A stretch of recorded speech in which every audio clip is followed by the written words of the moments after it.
All right, let's talk about electroscopes and methods that we can transfer charge. All right, first off, we know that there's charge out there, but we want to somehow be able to measure it. Well, how are we going to do that?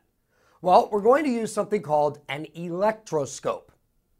An electroscope is a piece of metal that consists of a knob, a long wire, and then two very, very, very thin, usually gold foil leaves.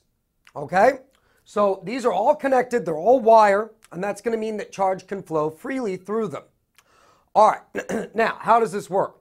Well, let's say that I bring a glass rod close to the knob of an electroscope, and this guy's been electrified. All right?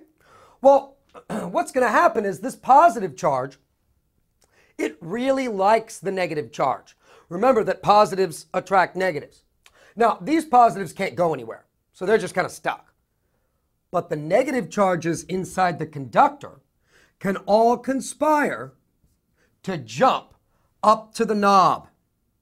So if the negatives come up out of the leaves into the knob, then that leaves positives down here. So both of the leaves are positively charged. But just like pith balls, that means they're going to repel each other. So these guys are going to move apart. And that's how we're going to measure it. We're just going to look at the leaves, and if they move apart, it means we got some charge. All right. What about negative charge? Well, this is going to do the same thing. Look what happens. Negative, right? Now, negative charge doesn't like other negative charge. So the negative charge up in the knob, instead of running up there, is going to run down to the leaves. That's going to leave positives in the knob and negatives in the leaves. And again, they'll go apart. So using an uncharged electroscope, we're able to measure the existence of charge, but we can't tell the difference between positive and negative. So it's very important to remember an uncharged electroscope can give you an idea that there's charge there, but it can't tell you positive versus negative. All right, so how can we do that? Well, let's see. What if we charge the electroscope? So now, what if I start off with an electroscope that already has positive charge on it? So that means that these leaves are already a little bit apart. So now I'm going to bring a positively charged glass rod close to it. Well, again, that's going to attract electrons. It's going to attract negative charge. So I've got negative, negative. And what does that leave behind? Well, it leaves more positives behind. So that means that these guys are going to move further apart.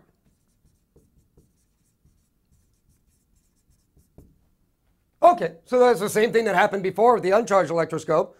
So what gives? What does that buy us? Well, what if I bring negative charge close? Well, negative charge is going to scare the negatives down into the leaves and leave positives up in the knob. And notice what happens now. Now the leaves are less charged. So that means they're going to be drawn together, basically by gravity. So these guys get closer together. And so now with a charged electroscope, I can tell whether the rod that I'm bringing close to the knob has the same charge as the electroscope or the opposite charge. And that's very nice. It actually allows us to get an entire system going.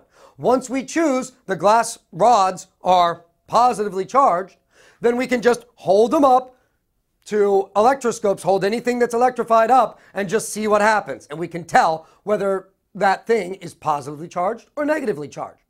All right, now how do we charge this electroscope in the first place? There's two major ways that we can charge an object that was initially uncharged.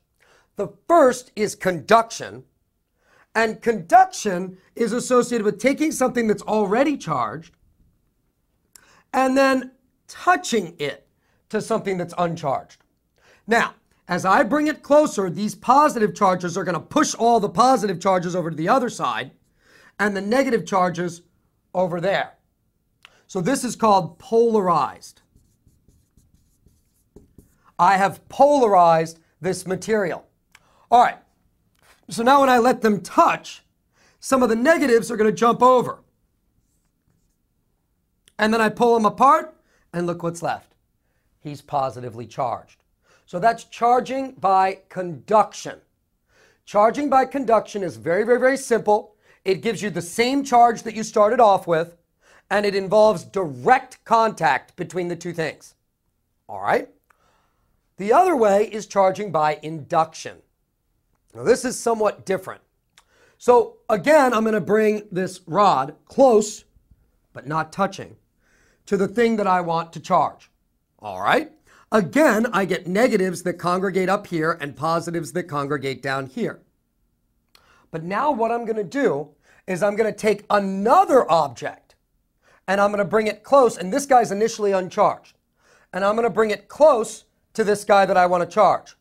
Now, that means it's close to these positives. These positives are stronger than these negatives. So that puts a bunch of negatives here. All right? And then a bunch of positives up here. Now, when I touch these guys together, what's going to happen is the negatives are going to jump across because they want to be closer to this positive charge. So that gives me a net negative charge here and a net positive charge here. So when I charge this object by induction, I get the opposite charge on the thing that I charged than I had on the thing that I used to charge. Induction is an indirect way of charging. Notice that at no point did I touch the initial thing that I had charged to anything. So that means I don't have to recharge it later. I can use it again and again and again. All right, great. So induction, indirect. All right, and that's electroscopes and charge transfer.